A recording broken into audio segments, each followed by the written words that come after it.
Megastar Chiranjeevi next movie director Srikanth Odela. Megastar Chiranjeevi అభిమానులకు మరో super update.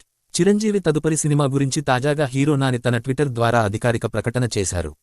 ఈ చిత్రానికి దసరా ఫేమ్ శ్రీకాంత్ ఓదెల దర్శకత్వం వహించనున్నారు. నాని ఈ సందర్భంగా మాట్లాడుతూ, మెగాస్టార్ ఆయన్ను చూస్తూ పెరిగాను.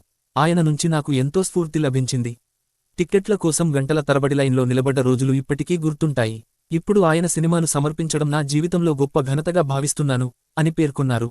ఈ చిత్రానికి సంబంధించిన టైటిల్ ఇంకా ఖరారు కాలేదు, కానీ ట్యాగ్లైన్ మాత్రం ఆసక్తికరంగా ఉంది. హింసలోనే అతడు శాంతి వెతుక్కుంటాడు.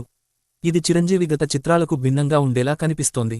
ఈ భారీ చిత్రాన్ని ఎస్ఎల్వి సినిమాస్ మరియు యునానిమస్ ప్రొడక్షన్స్ కలిసి నిర్మిస్తున్నాయి. ఇటీవల చిరంజీవి, బోళా శంకర్ వంటి చిత్రాలతో బిజీగా ఉన్నారు.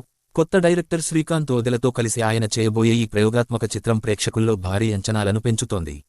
అభిమానులు ఈ ప్రాజెక్ట్కు సంబంధించిన మరిన్ని వివరాలు ఎప్పుడెప్పుడు బయటకు వస్తాయా అని ఉత్కంఠతో ఎదురుచూస్తున్నారు. మరిన్ని అప్డేట్స్ కోసం మేము మీకందిస్తాం.